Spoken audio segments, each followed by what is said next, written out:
Hello दोस्तों। जैसे कि आप लोगों को पता था कि मैं चरवाक दर्शन पढ़ाने वाला हूँ। सो आज मैं चार्वाक दर्शन आप लोग को पढ़ाने जा रहा हूँ। जैसे चरवाक दर्शन का प्रणेता बृहस्पति को माना जाता है, ये आप लोग को याद रखना है। चरवाक शब्द चार्व धातु से बना हुआ है, मतलब कि चबाना या खाना। चबाना या खाना मतलब मौज मस्ती करना, जैसे कि खाना खाए या कुछ भी खाए तो मौज का ही एक रूप आ गया उसमें, कि अच्छा अच्छा खाना, अच्छा अच्छा पहनना, इस टाइप का। तो चरवाक पूर्ण नास्तिक दर्शन है, जो ईश्वर, आत्मा, स्वर्ग, नरक किसी को नहीं मानता है। और ये आप लोग देख रहे होंगे, जैसे जड़वाद, भौतिकवाद, जड़वाद, भौतिकवाद, सुखवाद, अनिश्वरवादी, केवल प्रत्यक्ष प्रमाण, देहात्मवाद, चार महाभूत और पांच ही इंद्रियों को मानता है। जड़वाद का मतलब हो गया, ये मुख्य रूप से चेतना को नहीं मानता, ये मुख्य रूप से केवल प्रैक्टिकल दुनिया को मानता है। प्रैक्टिकल दुनिया का मतलब भौतिक जगत को मानता है। जो दिख रहा है वही सत्य है, बाकी असत्य है, इसका कहना यही है। इसी को भौतिकवाद माना गया है। मतलब कि मुख्य रूप से, जैसे लोग कहते हैं ना कि जो वैज्ञानिक होते हैं वो भौतिकवाद को ही मानते हैं, ईश्वर, आत्मा, परमात्मा को नहीं मानते। सेम वही कंडीशन है। कई वर्षों पहले कई वर्षों पहले भारतीय दर्शन में चरवाक दर्शन की उत्पत्ति हुई। उस समय भौतिकवाद को, जिस समय पूर्ण अध्यात्मवाद पर लोग जीते थे, पूर्ण अध्यात्मवाद की बात करते थे, उस समय ये चरम भौतिकवाद का माना जाता है दर्शन। उस समय जिस समय की पूर्ण रूप से एक अध्यात्मवाद, जैसे कि यहाँ देखें कि प्रणेता बृहस्पति हैं। जब ईश्वर और आत्मा, परमात्मा का जो बात थी वो चरम सीमा पर थी, उस समय एक दर्शन का उत्पत्ति हुआ, जिसे भौतिकवाद, जड़वाद, चरवाक दर्शन के नाम से जाना जाता है। ये मान्यता है कि बृहस्पति ने, जब देवता और राक्षस के बीच अनबन चलने लगा, जैसे देवता लोग कुछ तपस्या करते या पूजा पाठ करते थे तो राक्षस लोग आकर के उसको डिस्टर्ब कर देते थे, तहस नहस कर देते थे। तो देवताओं लोग ने बृहस्पति के पास गए कि देखिए, मेरे साथ राक्षस लोग ऐसे कि इस टाइप से कर रहा है, मेरे मेरे को डिस्टर्ब कर दे रहा है, हम लोग पूजा पाठ, आराधना, प्रार्थना नहीं कर पा रहे हैं। तो बृहस्पति ने सुना, उनका मन में आया कि इन लोग ऐसा करते हैं, राक्षस लोग को ऐसा दर्शन का ज्ञान देते हैं, ऐसा ज्ञान देते हैं कि इन लोग खुद अपने ही में लड़ के या लड़ कट के परेशान होकर खुद अपने ही में इन लोग ऐसे कि मर जाए और इन लोग का विनाश हो जाए, इस टाइप का सोचे। तो बृहस्पति क्या किए, चरवाक दर्शन के उत्पत्ति किए। राक्षस लोग को क्या बताया जाकर कि खाओ पियो मौज करो, यही सबसे बड़ा सुख है, बाकी दुनिया में कुछ नहीं है। मतलब जब तक जिंदा हो तब तक केवल और केवल सुख ही चाहिए, बाकी कुछ नहीं चाहिए। बस यही अवधारणा दिए। तो इसके द्वारा ऐसे लोग ऐसे कि क्या किया कि केवल सुख के लिए जिया और सुख के बारे में ही बात किया। और सुख, जैसे काम सुख के बारे में बताया, जैसे कि यहाँ लिखा हुआ है पुरुषार्थ, काम, मतलब चार पुरुषार्थ होते हैं, धर्म, अर्थ, काम और मोक्ष। इन्होंने केवल और केवल काम को ही सबसे बड़ा पुरुषार्थ माना, सबसे बड़ा उद्देश्य माना। कि हमको जीवन में क्या करना है, केवल और केवल अपना इच्छा पूरा करना है, केवल अपने काम, काम के मतलब होता है इच्छा, केवल अपना इच्छा पूरा करना है। तो ये पूर्ण तरह से नास्तिक दर्शन है, अनिश्वरवादी है, सुखवादी है, केवल प्रत्यक्ष प्रमाण को मानता है। अब यहाँ पर हम लोग का समझ में आएगा कि केवल प्रत्यक्ष प्रमाण की मतलब हो गया कि जो देख रहे हैं वही सही है। अब इसी से, यही प्रमाण से उन्होंने कहता है कि जैसे कि हम जो देख रहे हैं, जैसे हम खा रहे हैं, पी रहे हैं, चल रहे हैं, या दुनिया में जितने भी पेड़ पौधा देख रहे हैं, सारा चीज जो देख रहे हैं वही सही है, जो नहीं देखे वो गलत है, उसको मानते ही नहीं है। जैसे अन्य प्रमाण को ये खंडन करते हैं, जैसे कि हम लोग कुछ प्रमाण होता है कि बिना देखे हम लोग अनुमान से प्रमाण साबित कर लेते हैं। अनुमान, अनुमान के मतलब होता है, जैसे अनु प्लस मान, अनु के मतलब होता है बाद, मान के मतलब होता है ज्ञान, मतलब कि बाद का ज्ञान। जैसे प्रत्येक चीज को देख करके अप्रत्येक चीज का अनुमान लगाना, इसी को अनुमान कहते हैं, अनुमान प्रमाण कहते हैं। जैसे एग्जाम्पल में पर्वत में धुआं को देख करके यह अनुमान लगाना कि अगर पर्वत में धुआं है तो वहां आग होगी, मतलब प्रत्येक चीज देख रहे हैं कि वहां धुआं है तो वहां आग होगी। अगर यदि बादल किया हुआ है तो हम लोग बादल को देख करके अनुमान लगाते हैं कि बादल की है, इसका मतलब बारिश होगी। तो ये होता है अनुमान, मतलब प्रत्येक चीज को देख करके अप्रत्यक्ष का ज्ञान होना अनुमान है, बाद का ज्ञान। तो ये प्रमाण को ये खंडन कर देते हैं, बोलते हैं कि नहीं, हम जब तक नहीं देखेंगे कि बारिश हो रहा है तब तक हम मानेंगे नहीं कि बारिश होगी से, इनका कहना ये है। तो ये केवल प्रत्यक्ष प्रमाण को मानते हैं, बाकी प्रमाण को ये खंडन करते हैं, अन्य प्रमाण को खंडन करते हैं। इसीलिए ये ईश्वर, आत्मा, परमात्मा, स्वर्ग नरक को नहीं मानते हैं। ये कहते हैं, जब बात आती है कि नहीं, अगर ईश्वर, परमात्मा, आत्मा को नहीं मानते हैं तो ये सृष्टि का रचना कैसे हुई? तो ये कहते हैं कि ये सृष्टि का रचना चार महाभूत के कारण मिलने से हुई। जैसे पृथ्वी, अग्नि, जल, वायु, ये चार महाभूत है। जैसे पृथ्वी को मिट्टी मान लेंगे, अग्नि, जल और वायु, ये चार ही महाभूत के मिलने से निर्माण हुआ।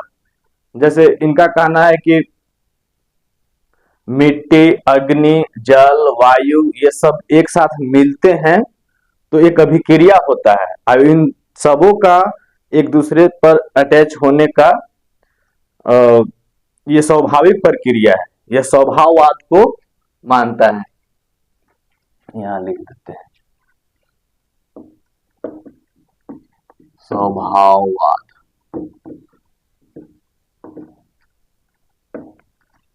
ये कहते हैं कि ये स्वाभाविक प्रक्रिया है कि सृष्टि का रचना होता है। जैसे पान खाते हैं हम लोग, तो पान में कसैली हो गया, जारदा हो गया, कई प्रकार के उसमें जड़ी बूटी डाला जाता है, तो उसके बाद उसको चबाने से लाल हो जाता है। सेम उसी प्रकार से इसको माना जाता है कि नहीं, कई तरह के सामग्री मिलते हैं, कई तरह तरह के जो महाभूत होते हैं वो मिलते हैं एक दूसरे से, तो अचानक ऐसे कि जैसे बोला जाता है कि विस्फोट होता है तो विकास होता है, और एक स्वाभाविक प्रक्रिया है। जैसे विज्ञान में भी बताया जाता है कि नहीं, पेड़ जन्म ले रहा है स्वाभाविक है, इंसान जन्म ले रहा है स्वाभाविक है, ये सब जितना भी काम हो रहा है सारा के सारा स्वाभाविक है। तो ये भी उसी प्रकार से मानते हैं कि पृथ्वी, जल, अग्नि और वायु के मिलने से क्या होता है, ये स्वाभाविक प्रक्रिया है, ये सृष्टि की रचना होती है, ये मानते हैं। और ये जैसे हम लोग चार महाभूत नहीं, पांच महाभूत को मानते हैं, लेकिन चरवाक दर्शन चार ही महाभूत को मानते हैं। इसमें एक आकाश आता है। आकाश को नहीं मानते। आकाश को कहते हैं कि आकाश को हम देखे ही नहीं तो मानेंगे क्यों, मानेंगे कैसे। अब कहिए कि आकाश क्या है। आकाश के मतलब खाली स्थान, जहां भी खाली स्थान है उसी को आकाश माना जाता है भारतीय दर्शन के अनुसार से। तो हम लोग इनका कहना है कि हम वायु को देखे हैं, वायु को महसूस किए हैं, मिट्टी को देखे हैं, जल को देखे हैं, अग्नि को देखे हैं, परंतु आकाश को नहीं देखे हैं। तो हम आकाश को नहीं मानते हैं, क्योंकि ये तो प्रत्यक्ष प्रमाण को मानते हैं। प्रत्यक्ष के प्रमाण का मतलब होता है जो 5 इंद्रियों के द्वारा सन्निष्कर्ष किया गया हो, जो उसमें अटैचमेंट हुआ हो, जो कांटेक्ट किया गया हो। अब ये 5 ही इंद्रियों को मानता है, 6 इंद्रियों को नहीं मानता। ये मन को नहीं मानते हैं भारतीय चरवाक दर्शन। 5 इंद्रिय जैसे आंख, नाक, कान, जीभ, तबाचा, हम लोग तो 6 इंद्रियों को मानते हैं। जैसे भारतीय दर्शन में कई दर्शन 6 इंद्रियों को मानता है, आंख, नाक, कान, जीभ, त्वचा और मन। लेकिन ये मन को नहीं मानता है, क्योंकि ये आत्मा को नहीं मानते। ये कहते हैं कि आत्मा नहीं है, शरीर ही आत्मा है। मतलब शरीर है तो आत्मा है, शरीर खत्म हो गया तो खत्म हो गया। यहां लिखा हुआ मृत्यु ही मोक्ष की प्राप्ति, मतलब शरीर जहां खत्म हुआ, मृत्यु जहां हुआ, वहां सारा चीज खत्म हो गया। जब तक है जिंदा है तब तक है से कि खूब मौज मस्ती कीजिए, खूब अच्छा से जीवन जिए। तो ये त्वचा, जीभ, कान, नाक और आंख 5 ही इंद्रियों को मानते हैं। अब इनके द्वारा कहा जाता है कि 5 इंद्रियों के द्वारा जो सन्निकर्ष हमें मिलती है, जिससे हमको अटैचमेंट होता है, वही सही है, बाकी सब भी गलत है। ये कहते हैं कि अनुमान को हम नहीं मानते हैं, क्योंकि अनुमान व्याप्ति पर आधारित है और चरवाक दर्शन व्याप्ति को खंडन करती है। अब यहां आपको प्रश्न आता होगा कि व्याप्ति क्या है। व्याप्ति है 2 घटनाओं को सहचार्य संबंध। जैसे हम अभी बोले ना कि पर्वत में धुआं है, इसका मतलब वहां आग होगा। पर्वत के साथ में धुआं का होना ये अनिवार्य संबंध है।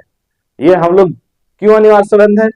क्योंकि जब भी हम लोग देखे हैं जहां भी धुआं होता है वहां आग होती है। तो ये अनिवार्य संबंध जो बता रहा है, जो बीच का संबंध बता रहा है, उसी को व्याप्ति मानते हैं। तो चरवाक दर्शन व्याप्ति का खंडन करते हैं।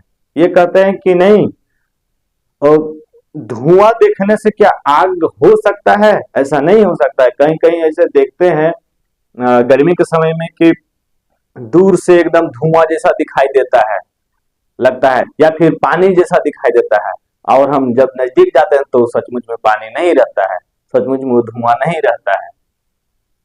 तो इसलिए कहते हैं कि जो दिखता है सेम वही होता नहीं है।